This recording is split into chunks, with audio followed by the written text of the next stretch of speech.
Alright guys, Walking Ped 93 here, and today, or last week I should say, I finally unlocked the Mosin-Nagan M91 Marksman variant. Which means I've now unlocked all of the In the Name of the Tsar weapons. Some are really good, like the Viterli Carbine, the Fedor of Avtomat, and the Parabellum, or the Supportomatico as I like to call it. And some aren't very good. I think the Prino isn't really great. The Nagant revolver really isn't very good. And the SMG-08, again, I don't think that's a very good gun to use. And now some kind of walk the line, and I think that's the Mosin-Nagant here. It's a bit of a pain to unlock. There's quite a lot of work you got to put in. 50 kills with the Gewehr 98 Marksman, which that in itself isn't very hard. Even if you're semi-good, you'll still get lots of kills with it, because that's a very good gun to use. Very fun gun as well. But you've also got to get 15 kills with the tripwire bombs.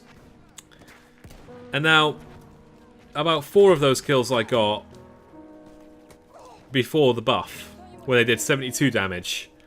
Which, if you didn't know, isn't enough to get an assist counts as kill from full health on an enemy.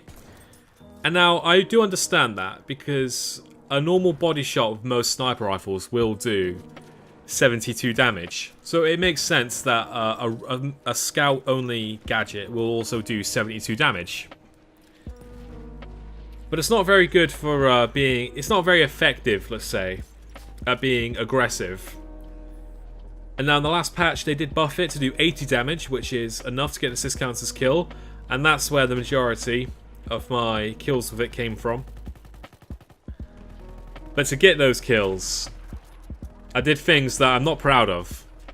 And I employed some really dirty tactics. I did things that no soldier on the battlefield should do. But I did them, and now I've got the gun. And now, just talking about this rifle, it's almost exactly the same, spec-wise, as the Russian 1895 Sniper, which is also a very good gun. It's one of the more mid-range sniper rifles in terms of sniper rifle effectiveness at range. And I used to use it quite a lot when the game first came out, but I hadn't really used it in a very long time. I'm much more of an SMLE kind of person, or a Gewehr 95.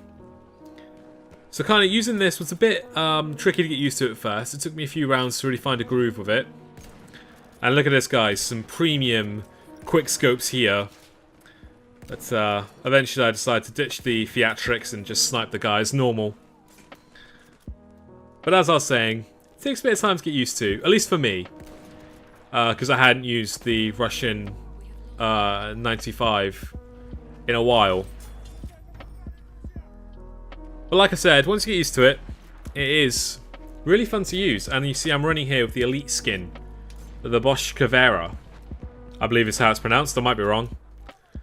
Named after Maria Bosch Cavera, again I'm pronouncing that name wrong, who was the commander of the Women's Battalions of Death, which we play as the Russian scout class. Now that's a quick scope, that's how you do quick scopes in this game. Which is an interesting bit of a history for you.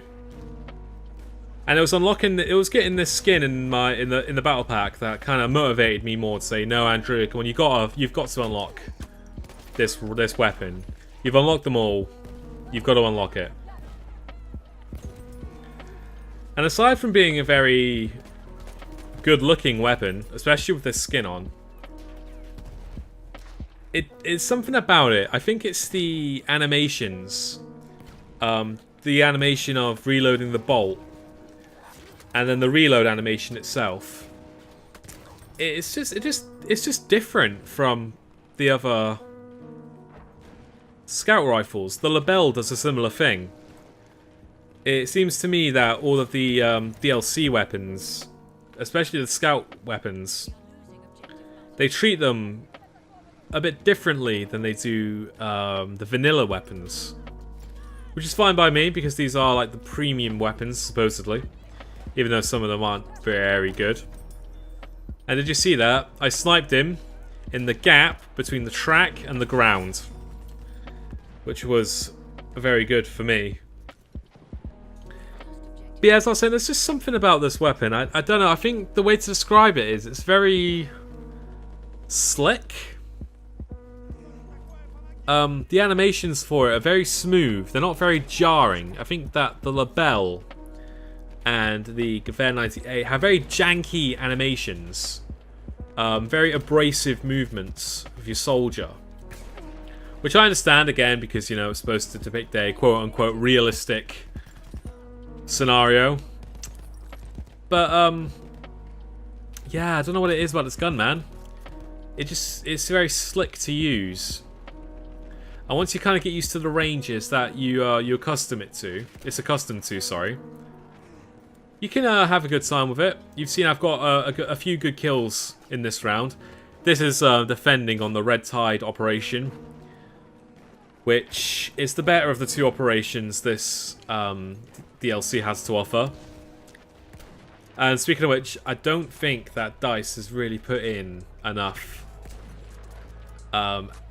given enough attention to the operations in the DLCs. I think that They Should Not Pass had good operations, but the two within the Name of the Tsar, not so much.